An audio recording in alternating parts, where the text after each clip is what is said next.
வணக்கம் நண்பர்களே, விஜயபிரேக் பேசுகிறேன். புதுசாக பிஸ்னஸ் ஆரம்பிக்கணும். எதற்காக பிஸ்னஸ் ஆரம்பிக்கணும்? நாம் பொருள் ஈட்டணும், பணம் ஈட்டணும், இல்லை நம்ம ஒரு பணக்காரனாக மாறணும். இது இயல்பான விஷயம். நிறைய பணம் நீங்கள் சம்பாதிக்கணும், அது உங்களுடைய பிறப்புரிமை. புரியுதா? இப்போ என்ன பண்ணால் பெருசாக பணம் சம்பாதிக்க முடியும் அப்படின்றதுக்கு ஒரு விஷயம் இருக்குது. பிரஸ்லன் உங்களுக்கு எல்லாரும் தெரியும், விர்ஜின் அட்லாண்டிக் உடைய ஃபவுண்டர், ரைட்? அவர் ஒரு விஷயம் சொல்கிறாரு. எங்கே நீங்கள் டிசப்பாயிண்ட் ஆகுறீங்க, எங்கே டிஸ்கம்ஃபோர்ட் ஆகுறீங்க, ஒரு ப்ராடக்ட்ல ஒரு சர்வீசஸ்ல எங்க உங்களுக்கு அசௌகரியம் ஏற்படுது, உங்களுக்கு பிடிக்கல, இது சரியில்லைன்னு நினைக்கிறீங்களோ அந்த இடம் சரியான இடம் நீங்க பிசினஸ் ஆரம்பிக்கிறதுக்கு அப்படிங்கிற. நீ ஒரு லிஸ்ட் போடுங்களேன்.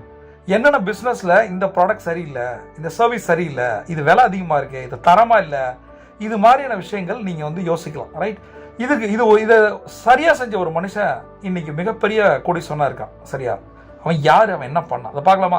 ஃபர்ஸ்ட் விஷயம், அந்த மனுஷனோட பேரு எலன் மாஸ்க். உலகத்தின் நம்பர் 1 பணக்காரர் அவர், ரைட்?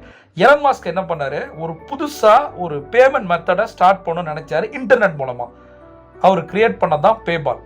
ரெண்டாவது, எலன் மாஸ்க் ஒரு முடிவு எடுத்தாரு. ஒரு இன்னோவேட்டிவான ஒரு எலக்ட்ரிக் கார் நான் கண்டுபிடிக்க போறேன் அப்படின்னு சொன்னாரு.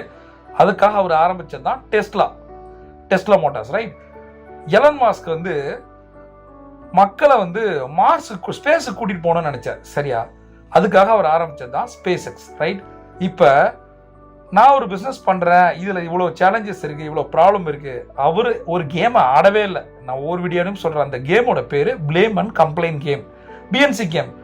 உங்களுக்கு நினச்சதை நீங்கள் செய்யணும், உங்களால் நினச்சதை உங்களால் செய்ய முடியணும். உங்களுக்கு ஒரு இடத்துல டிஸ்கம்ஃபோர்ட் இருக்கா, அங்கே தான் உங்களுக்கு புது பிஸ்னஸ் ஆரம்பிக்குது. இந்த பிஸ்னஸ் எல்லாமே பாருங்களேன், ஆரம்பித்த எல்லாத்துலேயுமே நம்பர் 1 எலன் மாஸ்க் இருப்பார். இப்போ நீங்கள் சொல்லுங்கள், உங்களோட சூழ்நிலைகள், உங்களோட தருணங்கள், உங்களோட பேக்ரவுண்டு, உங்களோட ஊர், உங்களுடைய லாங்குவேஜ், உங்களுடைய ஜாதி, மதம், அந்த கண்ட்ரி, என்னென்னவோ காரணங்கள் நம்ம ஜெயிக்காம இருக்கிறதுக்கு நம்ம சொல்லலாம், நினைக்கலாம். அது உண்மையா?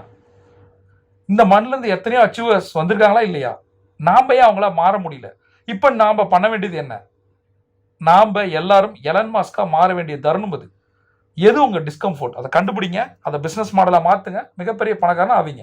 பிரபஞ்சம் கூட்டி தர காத்திருக்கு. நீங்க ஒரு சாம்பியன். சியோட்டா.